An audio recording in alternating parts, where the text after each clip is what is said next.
At the time of this video's release, there have been 50 AEW pay-per-views, and therefore 50 main events. And I've watched them all, and I've ranked them. And now you're gonna find out my ranking, because it's YouTube, baby. Now, I've taken into account all the cross-promotional pay-per-views that were either hosted by AEW or heavily feature AEW, which means Wrestle Dynasty and all of the Forbidden Doors as well. I've also taken into account the 2 international pay-per-views quite early in the promotion's life. Fyter Fest and Fight for the Fallen were only pay-per-views in international markets, but guess what? I'm English, so there we go. They were pay-per-views to me. And 50 is a way better number for a video than 48, let's be honest. Right, let's go. Thank you once again to everybody at my Patreon for supporting this channel, and really without you, this channel wouldn't be able to exist, I imagine. At number 50, oh boy, Kenny Omega and Jon Moxley's exploding barbed wire thing at Revolution 2021. Look, the finish obviously tanks this one. I don't know how high it would have finished otherwise, and I know that it technically happens after the bell, but the ending with the most underwhelming explosion in history is an absolute brick wall when it comes to the rating of this match. It probably remains the single most cringeworthy on-screen moment in AEW's entire history. The problem with this match, I think, is that it is so inextricably linked to its stipulation. Remember, the original rules were that the explosion was going to go off after 30 minutes, regardless of whether the match was still going on or not. You can't then dangle that carrot in front of the fans and not follow through with it. So when the match finished before the half-hour mark, they were obviously still going to give us the explosion. And they did, and it went badly. But even stepping away from that, the match itself is going along pretty nicely when you watch it, with Omega and Moxley scattering those Irish whip explosion spots throughout the match very wisely and very patiently. And then Kenny's minions, Gallows and Anderson, run in and help him retain, which does take the edge off things a lot. Like, why wouldn't they just run in and help him from the start, you know? It's a no DQ match, they might as well have done. That's a minor detail. The main thing is the explosion. It was terrible, and that makes it last place. Number 49, Jon Moxley defending the AEW World title against Cope at Revolution 2025. The Death Riders storyline had already started to go off the rails by this point, despite it starting off as a mission to raise the young up-and-coming talent within AEW, in theory elevating somebody hugely by having them beat Moxley and, save the company's top title. Tony Khan instead decides to place Cope in prime position, aka, WWE Hall of Famer Adam Copeland, once retired, now back. He's won everything there is to pretty much win. We all know Adam Copeland. Young, hungry, up-and-comer, he is not. So that was all quite a bad foundation, but the match itself is where this really starts to take a nosedive. It's kind of clunking along and everything, and it's sort of fine, and then they just throw everything at the wall. Like, what have we got? There's a ref bump, Wheeler Yuta arrives and helps Moxley, even though he had previously teased an alliance with Cope. Jay White arrives and does try to help Cope, but hits him by accident, and then Christian Cage cashes in a title shot that he'd previously earned. And then Christian gets choked out by Moxley pretty instantly, so that Cope, who has survived a crazy amount of damage at this point, by the way, doesn't even have to take the pinfall. Christian's highly anticipated cash-in is absolutely wasted, and this is a disaster all round. And the storyline behind it, of course, just jumps the shark completely. Hooray! Number 48, Jon Moxley versus Swerve Strickland at Dynasty 2025. Next up, we have the very next match, chronologically. This time, it's Swerve Strickland trying to win the belt from Moxley, and despite probably being a better match than Moxley versus Cope, the ending is every bit as infuriating. After the ref is bumped, Hangman Page runs out to seemingly help Swerve Strickland, his once sworn nemesis. Oh wow, what a storyline that would be, respect forged between these two mortal enemies in the heat of battle in their feud, and now Hangman's going to do what was previously unthinkable and help Swerve win the... Oh no, wait, no. The Death Riders get involved and everybody brawls backstage. Still, that moment passes and Swerve seems to have done enough to end this title reign, this nightmarish booking scenario once and for all. And then the lights go down. And the Young Bucks return to save Jon Moxley's title reign, despite the very reason they were away being because they were scared of Moxley and the Death Riders in the first place. And it just never, ever made sense. The one saving grace of not doing the title change here is that AEW at least ended things in a very satisfactory way months down the line. But again, it took months to get there, And we're going to see that match in a much better part of this list. Number 47, MJF versus Jay White at Full Gear 2023. You might hear me say about a few matches on this list that they are tricky ones to rank because while they might be really good in some areas, they completely fall down in other areas and it ruins everything else. Like, for example, all psychology and all logic and all realism going completely out of the window. I am all in favor of silliness in pro wrestling at times. This was not the right time. Despite being taken to hospital earlier in the night due to a leg injury, MJF returns like Steve Austin driving his own ambulance to defend the world title against Jay White. And he doesn't just squeak out a victory over Jay. He dominates the New Zealander. Like from the moment Jay's henchmen, the Guns, are ejected from ringside, Max gets all his stuff in, and more. This would have worked really well in like 1985 probably, but despite the good in-ring action and the selling and the drama, I just can't get on board with it in a more modern context, especially against a very credible heel opponent in Jay White up until this point. Previously credible, because his stock was damaged by this one. Number 46, Hangman Adam Page versus Samoa Joe at Full Gear 2025, inside the steel cage. This one still feels a little bit weird, less than a year later, doesn't it? Yes, they gave us what was advertised. When you put Joe versus Hangman steel cage match on a poster, you're expecting a bloody and bruising brawl. And that is what we got, technically. But apart from that, I have to say I think the match is ultimately quite an underwhelming one. It's just missing something. It lacks a certain intensity in my opinion, and it ends via quite an uninspiring bit of interference from the Ops to basically hand Joe the title. But it also, I think, suffers because of the long-term outcome as well. Yes, another Samoa Joe world title win should always be celebrated in wrestling. He's an unquestionable modern great and can still perform at a very high level, even late on in his career. But this ultimately amounted to little more than a transitional reign. I mean, it would end just 1 month later at World's End. So this one, very underwhelming all round. Number 45, the second Stadium Stampede match. Chris Jericho's Inner Circle versus MJF's Pinnacle stable at Double or Nothing 2021. Wow, yeah, the Pinnacle. Remember the Pinnacle?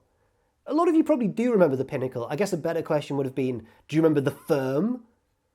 The Firm do not have a match on this list, no. I think the second Stadium Stampede match makes a couple of crucial errors compared to the first one. Number one, I think it tried to be a little bit of both. It was a collection of serious backstage brawls with like bits of comedy thrown in a lot as well, whereas I think the first one got the balance a little bit more correct. Just fully embracing it, going all out there to be ridiculous instead of kind of half trying to be cool, which I think this one is guilty of. And mistake number two, they ran this at the end of a show with actual fans in the venue nearby, whereas the first one took place in the early stages of lockdown with a lot more room for, cinematic silliness. And yes, Sammy Guevara and Shawn Spears do make their way into the actual arena for the closing stages of the match, but it's a tiny portion of the match, and I don't think it really saves it. Overall, this has to go down as a bit of a misstep, in my opinion. Number 44, The Elite versus Team AEW at Double or Nothing 2024, Anarchy in the Arena. There's definitely a sense that by the time of this match, the second consecutive Anarchy in the Arena match to main event Double or Nothing, and the third overall Anarchy in the Arena match, the stipulation had maybe started to experience a sense of diminishing returns. This one pits the corrupt Elite featuring the Young Bucks, Kazuchika Okada, and Jack Perry against a collection of babyfaces representing AEW itself,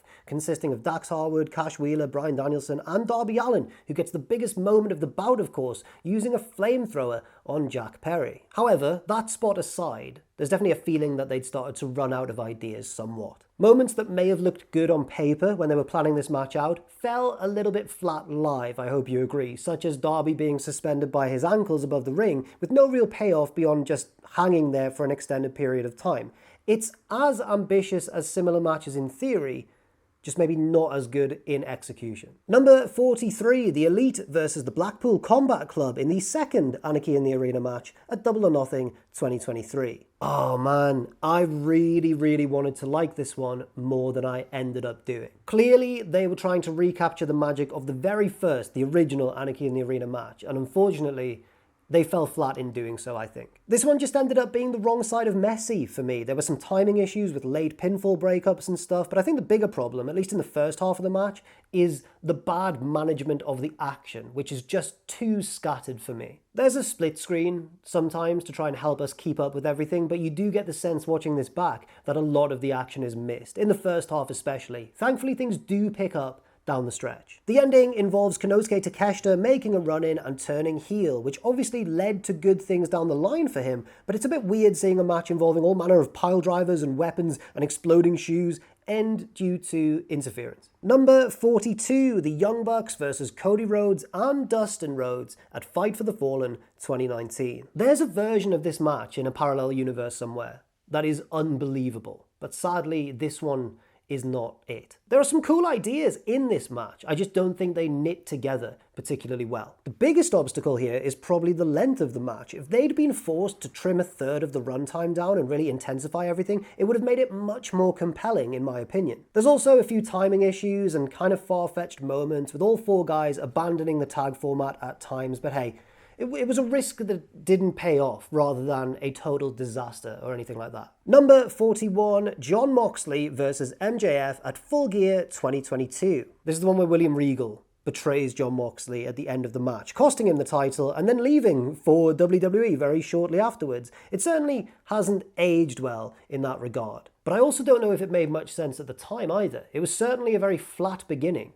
to MJF's reign. The match itself is just another one where I think there are too many ideas jammed into one bout. We get an exchange of pile drivers quite early on, one off the apron through a table, but then after all that, in the first part of the match, then we get extended periods of limb work and selling, and it doesn't feel constructed as wisely as it could have been. It's not a disaster or anything, and Moxley and MJF are both obviously great at doing the actual things in the actual ring, but the story of the match, the booking, and especially that finish with William Regal, I think really dragged this one down. Number 40, the first ever AEW pay-per-view main event, Chris Jericho versus Kenny Omega at Double or Nothing 2019. A big fight feel, of course, for the first ever main event in company history, but this match is not a patch on Kenny and Jericho's original match at Wrestle Kingdom. Still, it's a decent one. Jericho is in full heel stooge mode with his antics, and Kenny is very much in good form still, but unfortunately there are a few sloppy moments here and there. Spots involving a lion salt and a one-winged angel reversal don't go quite to plan, and unfortunately ruins quite a lot of the momentum they'd worked so hard to build up until that stage in the match. The finish, when it arrives, feels quite anticlimactic as a result, but Jon Moxley's shock debut after the bell gives a nice boost to the end of the show. Number 39, Chris Jericho versus Hangman Adam Page at All Out 2019 to decide the first ever AEW World Champion. Hot take, this is better than Jericho versus Omega at Double or Nothing. Just. If you don't believe me, right, because I know one is probably more fondly remembered than the other, but if you don't believe me, watch them back. The finishing stretch in this one is definitely better. It's not brilliant or anything, obviously given its place on this list, but I think one thing going in its favour, very much so, is there's a real sense of drama and occasion. There's high stakes here. You know, can this young babyface get it done against the devious Chris Jericho? There's a real tension to the near falls that is very hard to manufacture. With that said, I don't think it's like a great match or anything, unfortunately. Hangman brings the babyface fire, but I don't know if he has the best chemistry with Chris Jericho. It does feel plodding at times, it does feel sloppy at times. The emotion's there, the story's there, the action isn't quite right. Number 38, Jon Moxley versus Hiroshi Tanahashi at Forbidden Door 2022 to determine the interim world champion. You can tell watching this that both Moxley and Tanahashi really put a lot of effort into this match, both in the planning and in the action itself. And it has quite a pleasantly simple story to it as well. Like Moxley spends a lot of time ruthlessly beating down this aging opponent he's facing, but then Tanahashi's he's like this babyface force of nature, so you can't keep him down for too long. There's some obvious things holding this one back, of course. I'm not certain if Moxley was the right person to drag a great match out of a late stage Tanahashi, and also just little weird things like, why is Moxley bleeding so much if he's the one being the dominant bully? How does that help the story of the match? And why was the last move he took before being busted open a sling blade of all things? And of course, time is catching up with Tanahashi by this point, but his comeback is legitimately exciting and his high fly flows are still good enough. But I think the biggest issue here, and quite an impossible one to overcome really, was the predictability of the result. There was no way at all that Tanahashi was going to win this and become the interim world champion, and he didn't.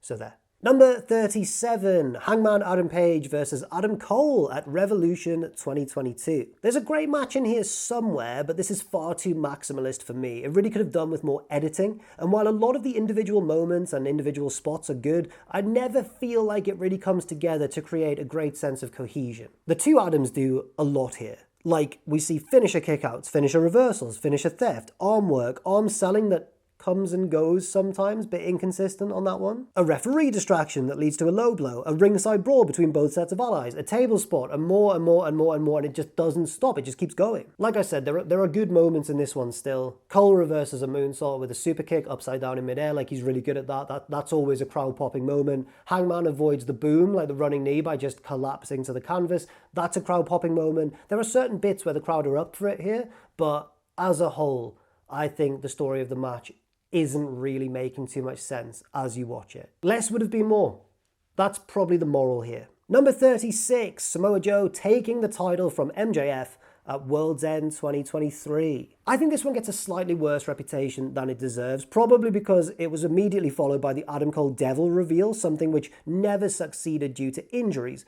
But I don't even think it was enthusiastically received at the time it happened either. But the match itself, I think, is sneakily a bit underrated. Yes, it's MJF doing his, his deliberately old school throwback babyface shtick that he was doing at the time, but I think it matches up quite well against Joe's heelish smash mouth style. There are sillier moments, it's very hammy, but you can really feel that MJF's hometown crowd are very much on board. The finishing stretch is a little bit cluttered though. You've got like a ref bump, you've got Adam Cole fumbling with the Dynamite Diamond ring, accidentally, but on purpose really, to give Joe time to recover. But I don't mind it. I don't mind this one. But I guess that's the key really. I don't mind it, but that doesn't mean it's particularly great. Number 35, Hangman Adam Page losing the title to CM Punk at Double or Nothing 2022. This one has the opposite problem to Hangman versus Adam Cole that I mentioned just before, because whereas that one was very maximalist and packed a lot in, and the work rate was very good, but it didn't make sense as a cohesive whole, this one had a very intelligent structure. Of course it did. It's a big CM Punk match, and he puts a lot of thought into his matches. However, it just wasn't that flawless in the ring now, was it? I'm of course talking about the botched buckshot lariat attempts from CM Punk. The first one is almost saved by a great bit of improvisation from Hangman, and then if Punk had nailed the second one, I think half of us, myself very much included in that, would be sat here today thinking that the first one was deliberately botched. But no.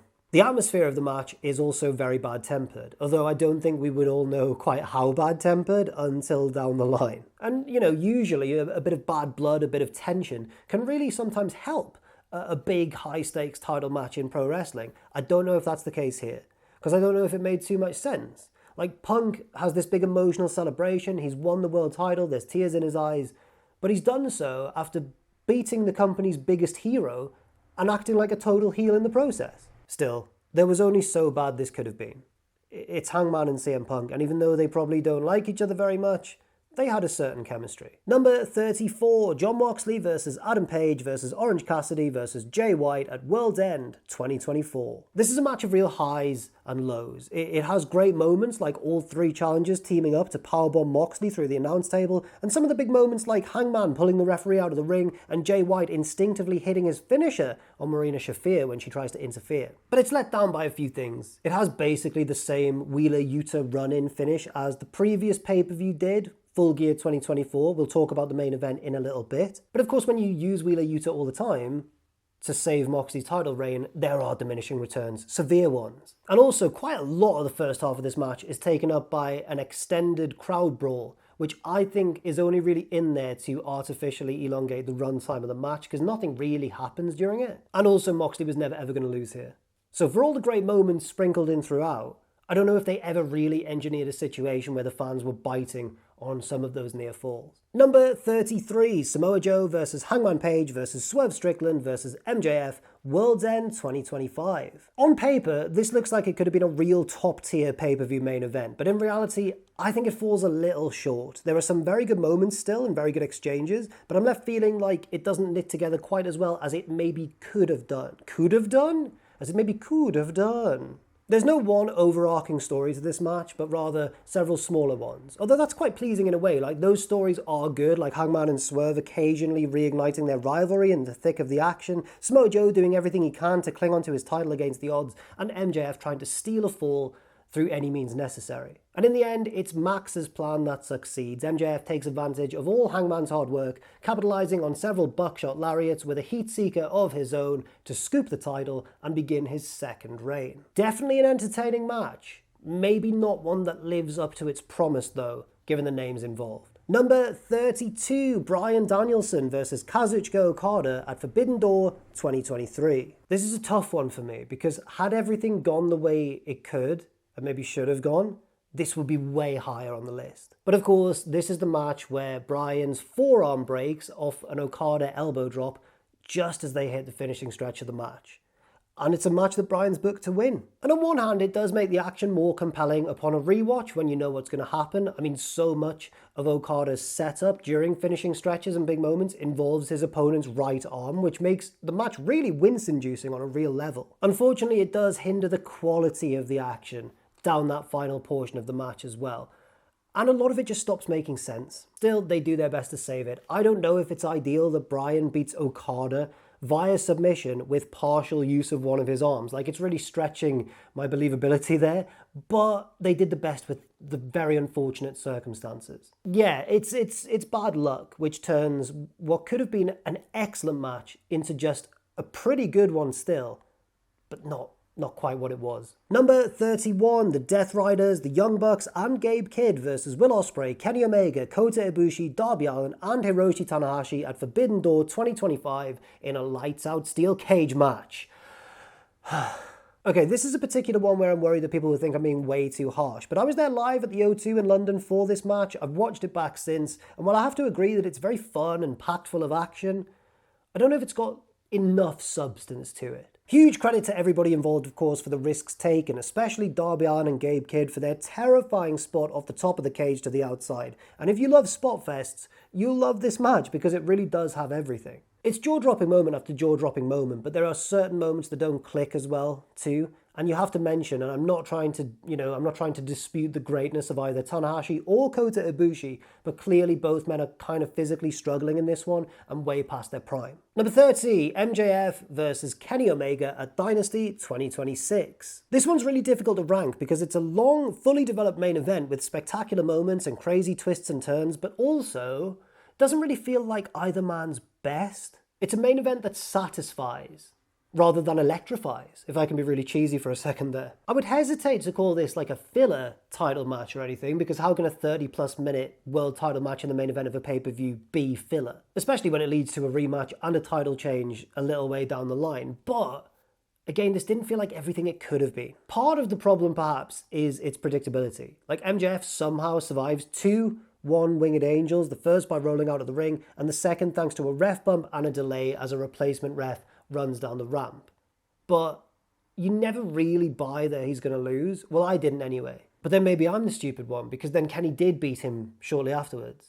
So maybe the smart people actually thought that Kenny would win here, but were wrong. But then I was stupid, but I was right. And most people... What am I talking about? Number 29, MJF versus Hangman Adam Page at Revolution 2026. Last chance Texas deathmatch, everybody. Again, this is one where I remember not enjoying it as much as a lot of people seemed to as it was going on earlier this year. So I was really eager to watch this one back and see if I'd gained a bigger appreciation for it in the time since. Unfortunately, not that much. Of course, it's still very dramatic and intense, and before you ask, my problem isn't with the whole Hangman can never again challenge for the title if he loses stipulation, because I find it hard to have a problem with that when we haven't yet really seen the effect of it. No, my problem's with the structure of this match. This is a long one. It's like 45 minutes long, I think, and there are definitely very impressively brutal spots scattered throughout, but I find that the match doesn't disguise its movement from one of those spots to the next very well at all. Still, a match like this doesn't have a particularly low floor. There's only so bad it could have been. The feud is too personal and the stakes are too high, and the wrestlers involved are too good, crucially, for this to not be at least very decent. Its strongest point is definitely the finish, by the way, with Hangman's blood staining the camera lens as he fails to beat the referee's count and his chances at another world title reign slip from his grasp forever. That's high drama, and that has bumped it up a few places on this list, I have to admit. That ending is brilliant. Number 28 is Zack Sabre Jr. versus Ricochet at Wrestle Dynasty, but because that feels like more of a New Japan event than an AEW one, and because I'm scared of New Japan on YouTube, there's going to be no pictures for this section, I'm sorry. So I think Zack and Ricochet put on a very pleasing main event in the Tokyo Dome here. The drawbacks probably being, one, the fact that, well, there were no stakes, as we've seen in several of these matches before. Ricochet was never going to win the IWGP title here. But the second, and I think maybe the biggest problem, is that they had to follow Kenny Omega versus Gabe Kidd, many people's best match of 2025 overall, including myself. But the big thing in its favour, I think, was the clash of two very distinct styles. Like, can Zack use his technical prowess and his submission skills to ground this more athletic, quicker opponent? And they come up with several inventive moments that really hammer that point home. It's a really fun watch, and I think it's held up quite well over time.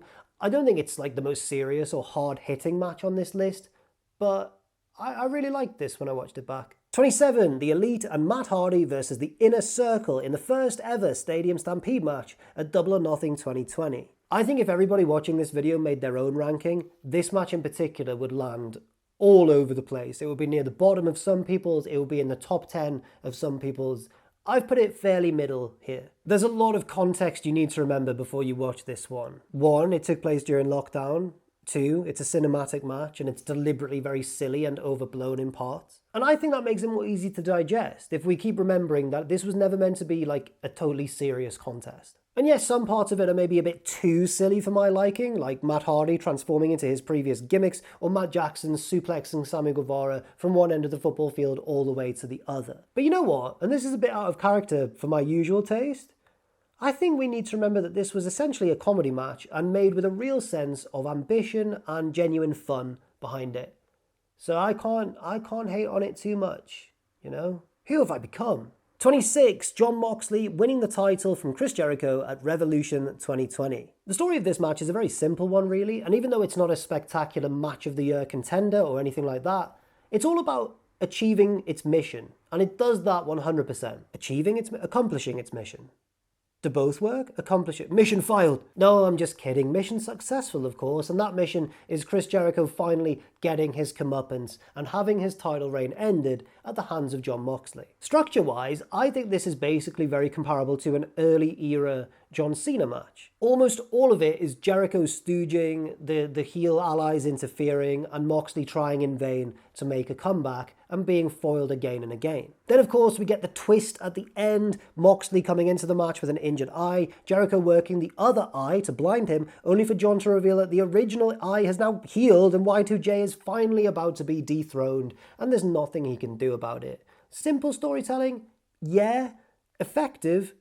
Yes as well. 25, Jon Moxley versus Orange Cassidy at Full Gear 2024. The response online to this match is a lot more negative than I expected after rewatching it for this video. And I can think of two main reasons for that. One, and the biggest reason, I think people at this point were probably still mad about Moxley beating Bryan Danielson and winning the title. And the second reason is that this really isn't the best Moxley-Orange Cassidy match to main event an AEW pay-per-view, as we'll see. So yeah, we've kind of seen everything that they can do in this match already. But I still think there's a lot of positives to take here, especially Cassidy's fiery comebacks and Moxley's sadism whenever he's on top. Upon a rewatch, I think it becomes very apparent that this one's wrestled really, really well. However, I will admit that it's quite let down by its finish, with the Death Riders fought off by Cassidy's babyface allies, only for that pesky Wheeler Yuta to interfere again and directly help Moxley retain. Still, I think this is an underrated match on the whole. 24, Samoa Joe versus Swerve Strickland at Dynasty 2024. This one's a weird one,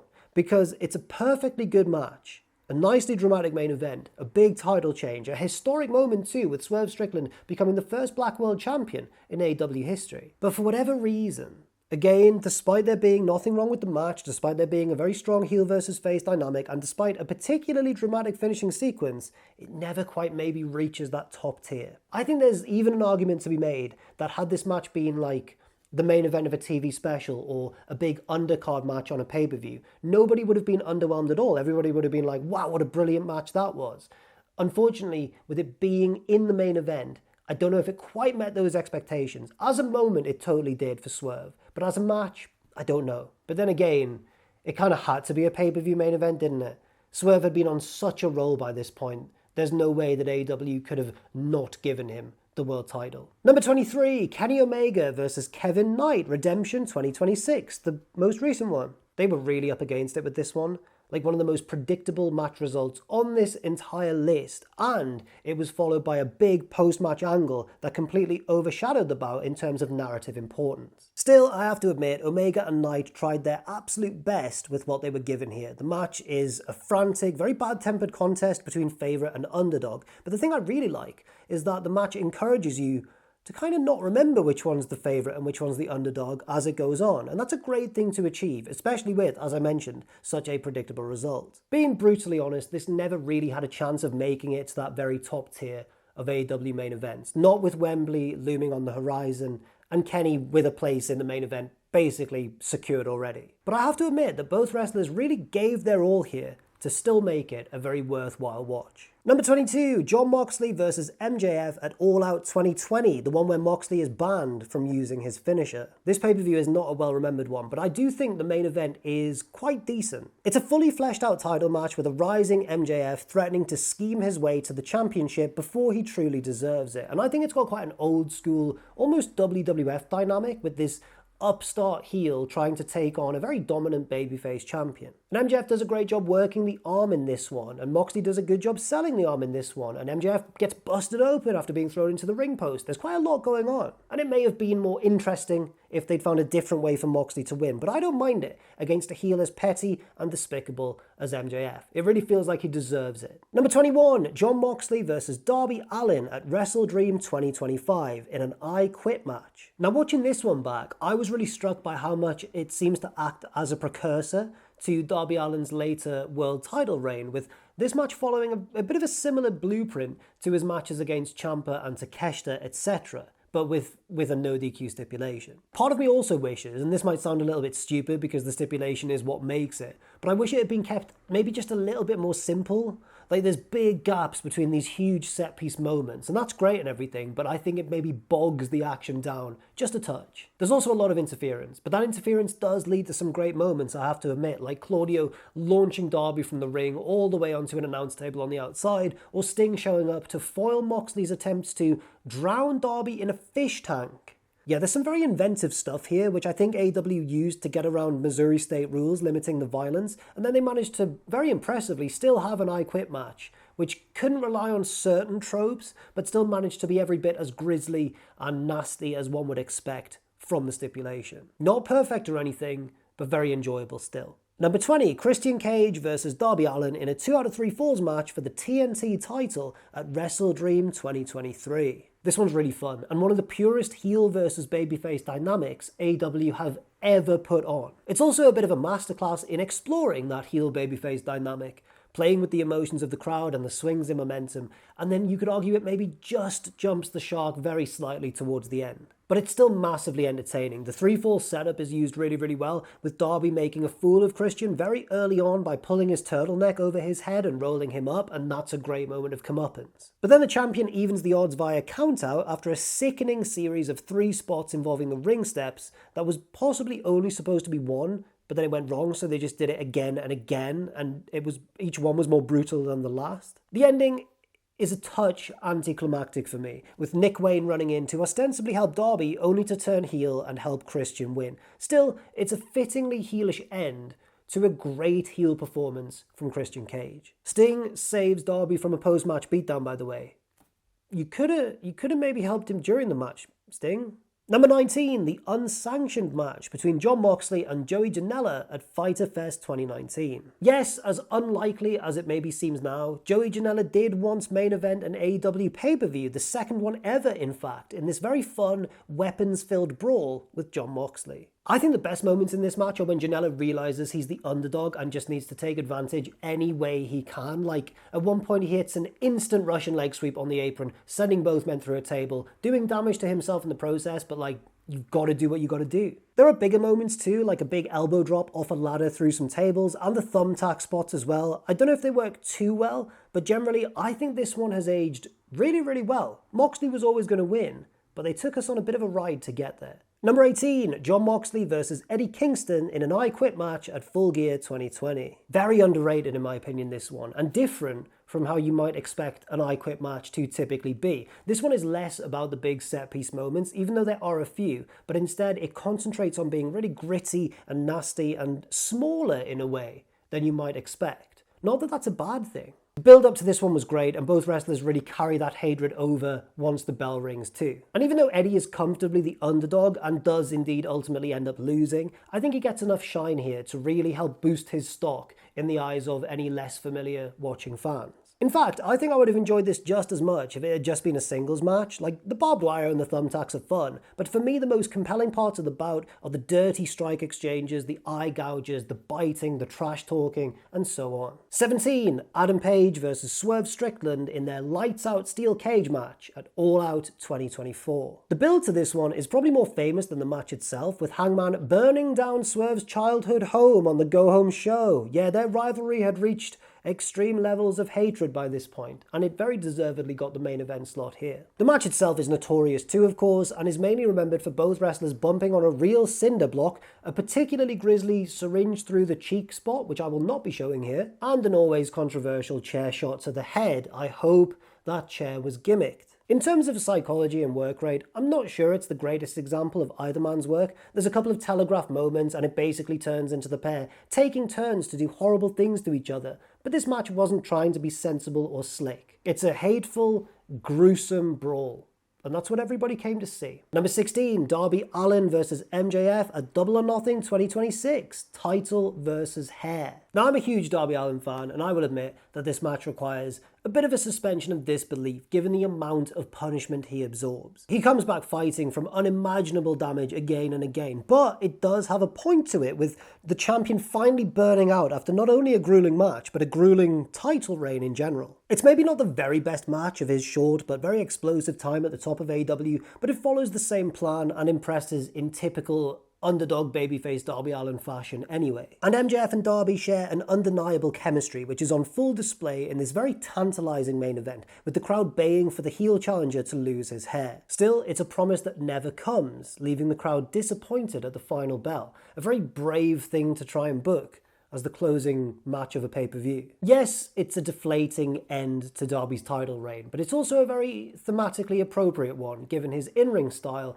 and his intensity. This was never going to be a long period as AEW World Champion, and really, it couldn't have ended any other way. Number 15, Adam Page versus Kyle Fletcher at All Out 2025. This is another one where I feel I may be a little bit lower on it than the general consensus. This would comfortably be in many people's top 10s, and I understand that, and I just want to make it very clear that I agree that the work rate here is absolutely exceptional. The finish is amazing as well. If you remember, I think it was the second last move of the match is Hangman hitting this crazy, avalanche deadeye to Fletcher, which I'm not certain how he was okay after that. It looks amazing. My only issue here really is the structure and the psychology of the match. Because, Fletcher survives a tombstone on the outside and a deadeye off the apron through a table on the outside, but at various points in the match, he's then usually the one in control. It doesn't make too much sense to me. Feels like two completely separate match ideas in one. And that's why it's not quite in my top 10. Because the work rate, once again, is unbelievably good. With that said,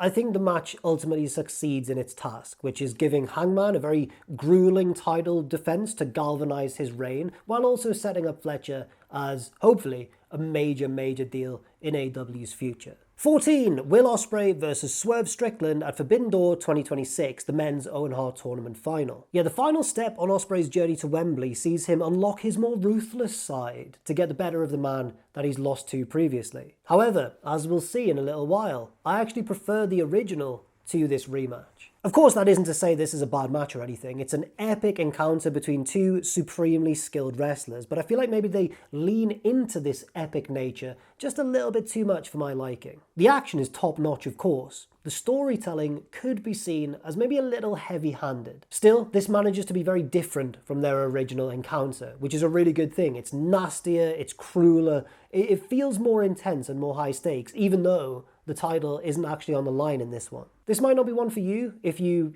especially hate fighting spirit spots, because they do happen in this one. And maybe the physical presence of the Death Riders at ringside in the closing stretch is a little too on the nose, but the high points of this match are very high indeed. Number 13, MJF versus Adam Cole at All In 2023.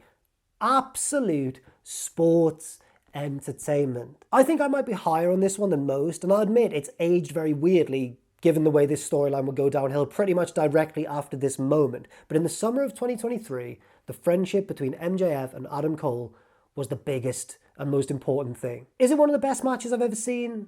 No. But is it one of the most fun matches I've ever seen? It's up there. The Wembley crowd are fully on board as well, a testament to the great performances by both men and the character work in the build-up to this climactic moment. I also like the idea of MJF largely being the one to play by the rules, and Cole is the slightly more ruthless one, but the finish involving 2 ref bumps and a run-in from Roddy Strong is maybe a little bit questionable. On the whole, I think this one remains an absolute blast 3 years later. That might be my most unpopular ranking on this list. I don't know. Number 12, Bryan Danielson versus Jon Moxley at WrestleDream 2024. Okay, no, this one might be my most unpopular. Okay, look, I know that this was a very divisive match result at the time, and I know that it led directly to a Moxley title reign that ended up lasting way too long and flying off the rails, but go back and watch this match. I promise you, it's really, really good. It's also a really gutsy booking decision from Tony Khan, having Bryan lose not only the title in his home state of Washington, but retiring from action as well at the hands of this merciless heel challenger. Yeah, it was a huge risk.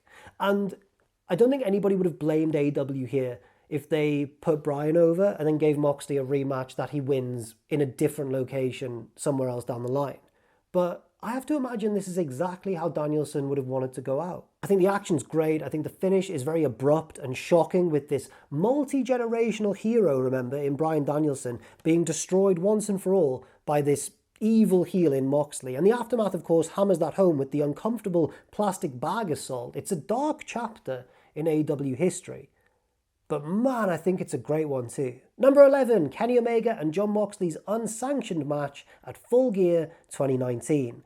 This might be the ultimate, quote, dudes rock match in AEW history. I don't know if that really works in a British accent. Like, dudes rock, it's the dudes rock match, you guys. Yeah, I'm regretting it now. I might be a little bit lower on this one too than some people. Like, it could feasibly be in people's top 5 maybe. It's not the most psychologically sound match. They both sustain and survive an incredible amount of kayfabe damage, but it's far from the worst offender on this list in that regard. What it is frantic and snappy, and it has a real energy to it. It gets this sense of danger across really well, and despite both men having very different in-ring styles, I think they mesh surprisingly well here together. Of course, we have these big memorable moments with the weird barbed wire contraption and the glass and the exposed ring stuff, but most of all, I like the story of this one. How can Omega survive against this absolute sicko?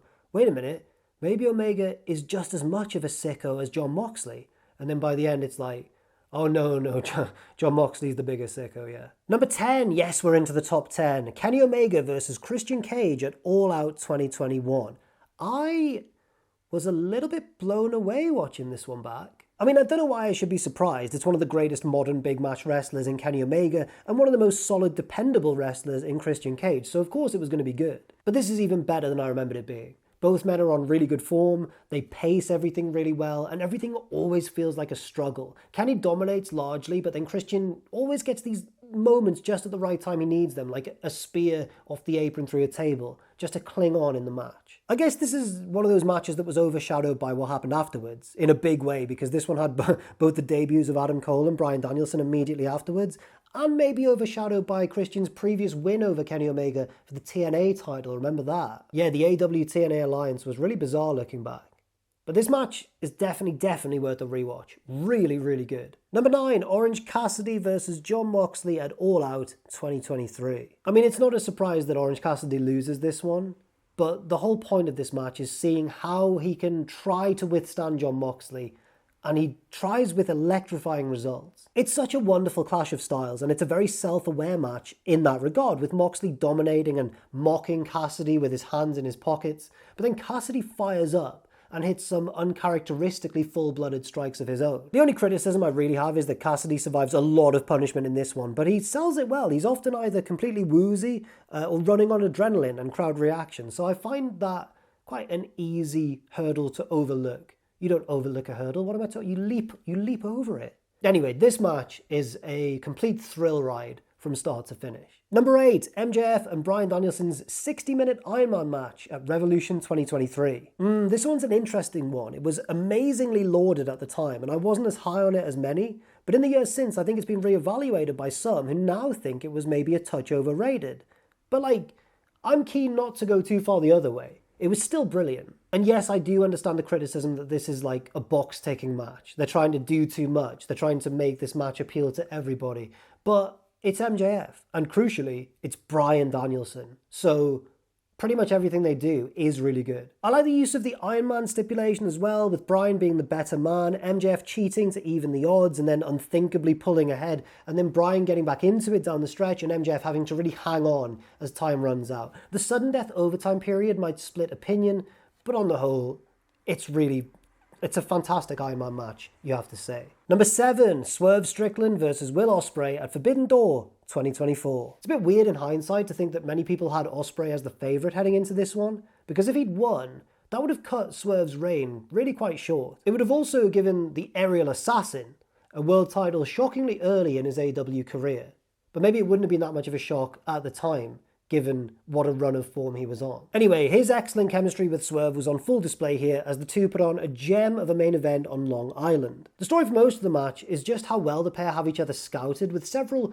complex sequences and big reversals at key moments. In the end though, Swerve is by far the more ruthless competitor of the two, with Ospreay refusing help from Don Callis at ringside, remember, and it leading to his downfall. Number 6, Jon Moxley and CM Punk's rematch at All Out 2022. Ah yes, the calm before the storm. I mean, it's weird to describe this match as calm, but anything would have been calm compared to Punk's infamous press conference after this event. But if we can all try and put that to the back of our minds for a second, I think this match is fantastic and very underrated in my opinion. This may be the most underrated match on this entire list. Don't accuse me of being a Punk fanboy. I'm not. Don't listen.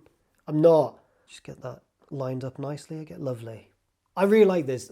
I really like the start because Moxley obviously squashed Punk before this match, and then he almost gets squashed himself, having to just kick out of a very early go to sleep. A really good subversion of what we've already seen. And he responds by turning CM Punk into a bloody mess. I honestly think this might be one of Punk's all-time selling performances, and he has to really dig deep in his hometown of Chicago to somehow beat Jon Moxley and become AEW World Champion. It's gritty, it's technical at times, it's highly dramatic, and it all got completely overshadowed about an hour later. Number 5, Jon Moxley versus Hangman Adam Page at All In 2025 in a Texas death match. Certain matches, right, transcend traditional criticism by just reminding us what made a lot of us wrestling fans in the first place, because of how it makes you feel. Some well-known examples of that include The Rock versus Hulk Hogan, Cody Rhodes versus Roman Reigns at WrestleMania 40, and the match we're going to talk about just after this one on this very list. But Hangman versus Moxley at All In Texas is absolutely one of those matches as well, where you just kind of lose yourself in the moment. You could argue that the opening is a little bit slow-paced, or that it doesn't need quite as many run-ins and shenanigans as it has, maybe disrupting the momentum slightly, but in terms of sheer jubilation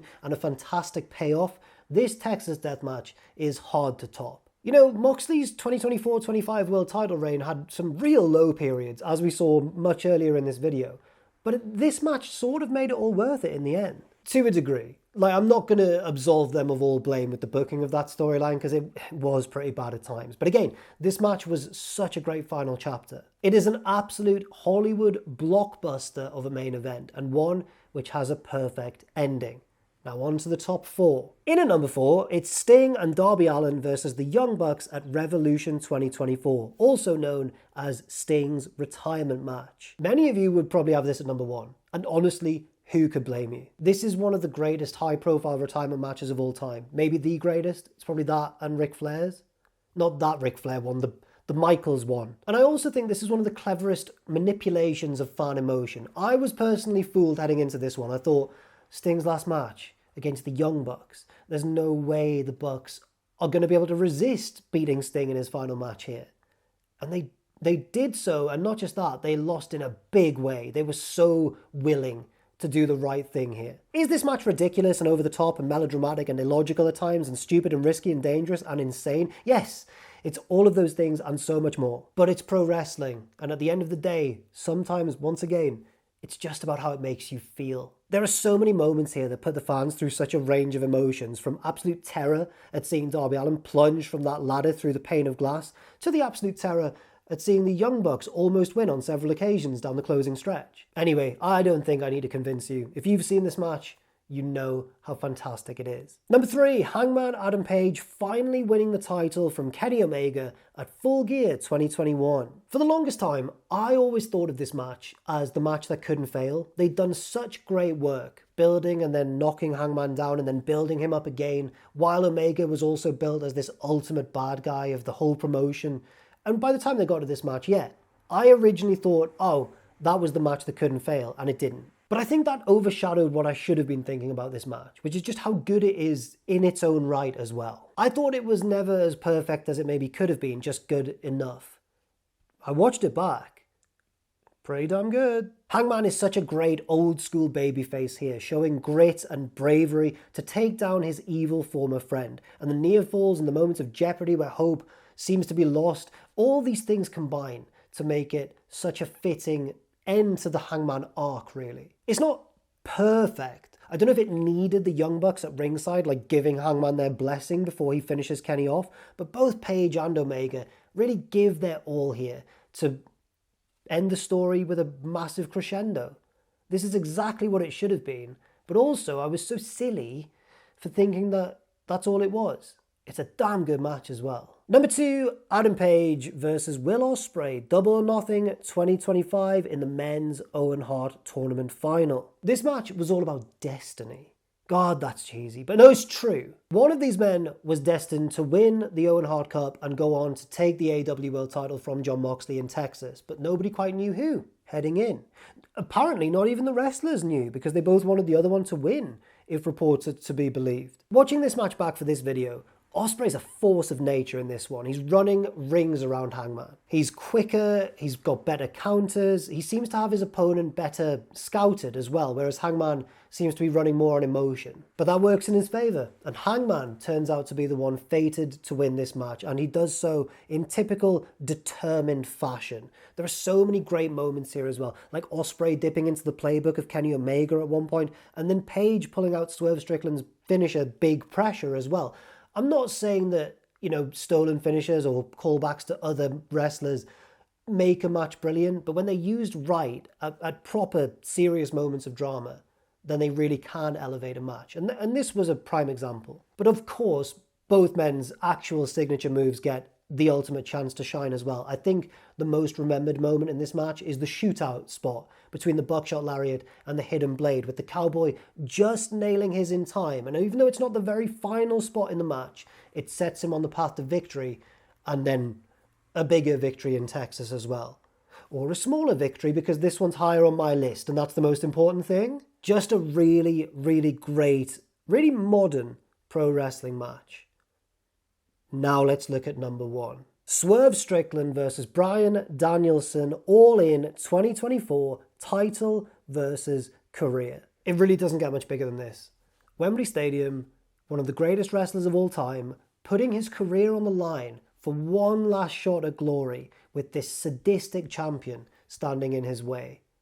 What a setup. This match isn't the most acrobatic on this list or the most jaw-dropping in terms of high spots. It's really well wrestled, of course, given the two men involved, but I think its real strength lies in its real, raw, unbridled emotion. Of course, the most memorable moment is Danielson using the love of his family in the front row to fire up, but there's emotion dripping from every pore of this match. It's not just that one moment. In fact, the end doesn't really come that soon after the moment with Brie in the crowd and the children. There's a thrilling final stretch from that point even. Bryan runs out of steam again, has his age caught up with him. Oh no, he's gone for the Psycho knee, but he doesn't have the strength left, and it just bounces off Swerve's chest, and it looks like all hope is lost. Then, of course, he comes back again, because he is Bryan goddamn Danielson, and he submits Swerve Strickland in the middle of the ring to become AEW World Champion, and save his career as well. It is the ultimate moment of glory to cap off, in my view, the ultimate AEW pay-per-view main event from the first 50. And hopefully, we see a lot more. Thank you very much for watching. I have been Jack the Jobber. Leave your thoughts and opinions in the comment section down below. Of course, you don't have to agree with my ranking. That would be preposterous. Tell me what I got wrong and tell me what I got right. And like the video, please. And subscribe if you haven't. And all that YouTubery stuff. Thanks for watching once again. And I'll see you soon.